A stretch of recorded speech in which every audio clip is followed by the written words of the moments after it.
안녕하십니까, 정재윤입니다. 2020년 3월 26일 장전 체크 포인트입니다. 방송에서 매일 이렇게 영상을 녹화를 해서 올려드립니다. 그렇기 때문에 여러분들 이 영상을 시청하시는 분들은 구독 신청을 좀 해주시고요. 그 다음에 영상을 좀 보게 되면 좋아요 버튼도 클릭해 주시고, 그 다음에 궁금한 사항이 있거나 하시면은 댓글을 좀 남겨주시면 제가 그 부분들에 있어서 답을 드릴 테니까요. 많이들 좀 참여를 해주시기 바랍니다. 자, 장전 시황 좀 봐야 될 것 같습니다. 전날 미국 시장은 혼조세로 좀 마무리가 됐습니다. 2조 달러 부양책을 합의를 했죠. 그럼에도 불구하고 혼조세로 좀 마무리가 되는 그런 모습들을 좀 보였습니다. 다우지수는 2.39% 상승으로 마무리가 됐고요. S&P 500은 1.15% 상승으로 마무리가 됐습니다. 반면에 나스닥 시장은 0.45% 하락으로 마무리가 됐고요. 필라델피아 반도체 지수는 1.29% 하락으로 마무리가 됐습니다. 다우지수와 S&P 500 변동폭이 좀 상당히 컸습니다.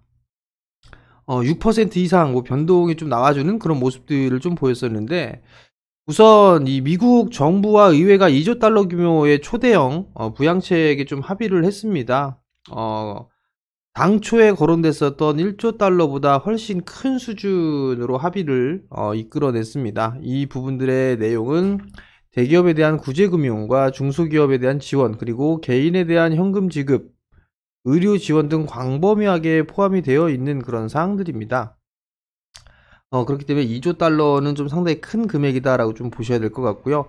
그런데 이제 장 마감 이후에 4명의 공화당 상원 의원이 트럼프 행정부와 여야가 합의한 슈퍼 부양책에 중대한 결함이 발견되었다라는 그런 주장을 좀 했었어요.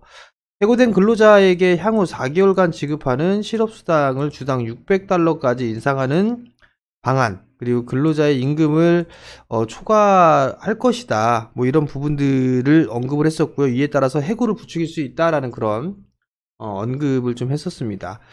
민주당 대선 경선 주자인 버니 샌더스 상원 의원이요, 공화당 일부 의원들이 실업보험 강화에 반대를 철회하지 않는다라면 보류할 것이다 라고 경고를 했었습니다. 여기에 따라서 윗꼬리를 길게 다는 상승폭을 좀 상당히 축소를 시켜주는 그런 모습들을 좀 보였었고요.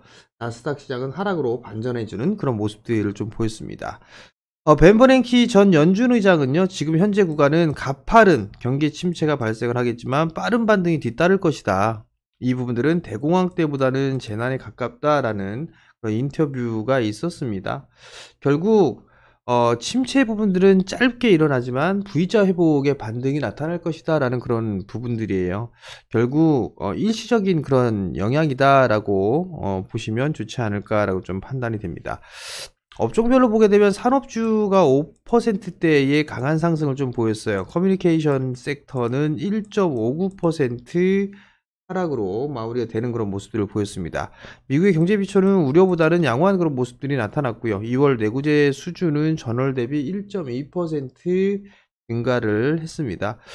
경제 지표가 우려한 그런 부분들보다 양호하게 나왔던 그런 부분들, 그리고 경제에 대한 지원 부분들, 부양책에 대한 합의, 이 부분들에 따라서 그나마 좀 시장은 여전히 긍정적이지 않을까라고 좀 판단이 됩니다. 대체적으로 보게 되면 테크놀로지 기술주들이 좀 많이 밀렸어요. 아마존이나 구글, 페이스북, 마이크로소프트 이런 기업들이 좀 밀렸고, 애플 쪽도 상대적으로 좀 약한 그런 모습들을 좀 보였습니다. 지금 보면 산업재 쪽 섹터, 금융 섹터들과 산업재 쪽 섹터들이 그나마 좀 괜찮은 그런 흐름들을 좀 보였습니다. 그렇기 때문에 금일도 한국 시장도 산업재 쪽 섹터에 대한 흐름들을 좀 체크를 해봐야 되지 않을까 싶어요. 금융주 또한 마찬가지로 좀 봐야 되지 않나라고 좀 판단이 됩니다. 변동성 지수를 좀 보게 되면 전날 3.7% 상승으로 좀 마무리가 됐습니다.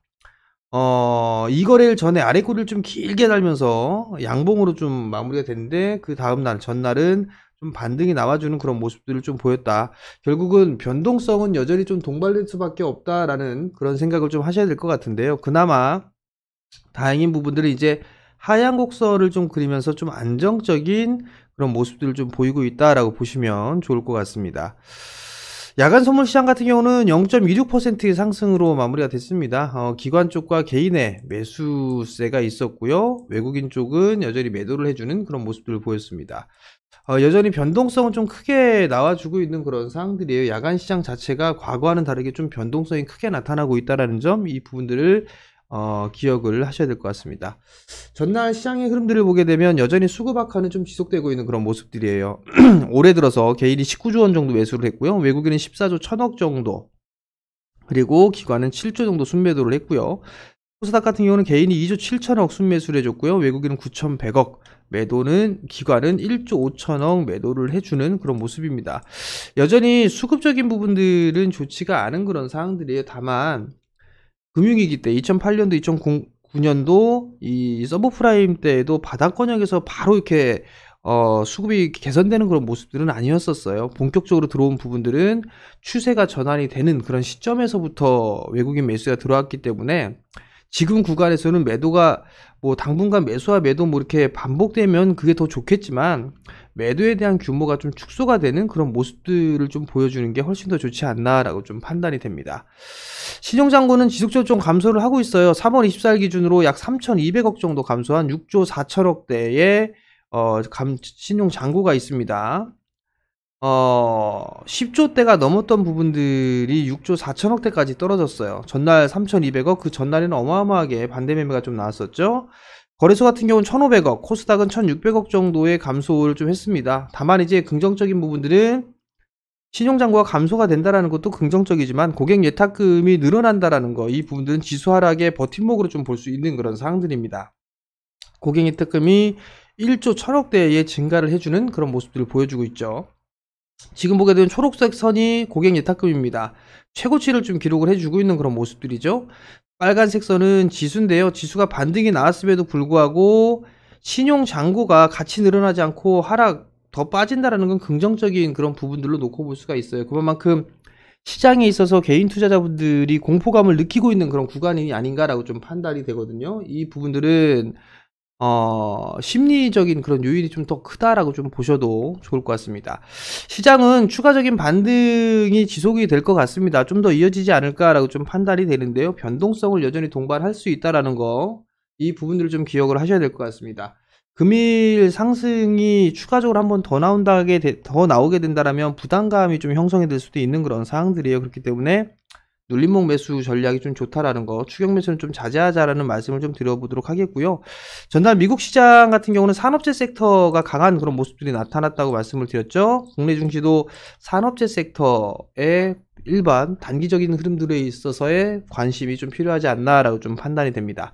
낙폭과대 종목군들 추가적인 상승 시도는 가능할 겁니다. 근데 뭐 낙폭과대 종목군이라 해봤자 몇몇 종목이 아니라 한국 시장 전체가 다 빠졌기 때문에 기업들 전부 다가 낙폭 과대예요. 근데 이제 조금 덜 오른 종목군들이 순환매 형태의 흐름들이 나오지 않을까라고 좀 판단이 되거든요. 그러니까 그 부분들 좀 기억을 하시고요. 현재 구간에서는 시장의 전략은 단기와 장기를 병행한 투자 전략이 좀 유효하지 않나라고 좀 판단이 됩니다. 3월 26일 전날 기준으로 놓고 봤을 때의 한국 시장의 PBR은 0.69배입니다. 여전히 싸죠. 최저는 3월 19일 날 있었던 0.59배입니다. 0.59배라는 수치는 제가 주식을 하면서 겪어보지 못했던 지수예요. 이게 PBR 0.59까지 빠졌다라는 거. 그렇기 때문에 지금의 전략은 고배당주 같은 경우는 장기적인 전략에 모아가는 전략 있죠. 조금씩 모아가는 전략, 그리고 단기적인 그런 부분들 놓고 봤을 때는 트레이딩 관점으로 좀 보는 그런 전략이 좋지 않나라고 좀 판단이 됩니다. 장 마감 이후에 마이크론 테크놀로지가 실적 발표를 했습니다. 매출액과 EPS는 컨센서스 각각 2%와 24% 정도 상회를 했습니다. 비교된 영인을 보게 되면 서버향의 수요 회복으로 시장에 대한 기대치를 좀 소폭 상회하는 그런 모습들을 좀 보였어요.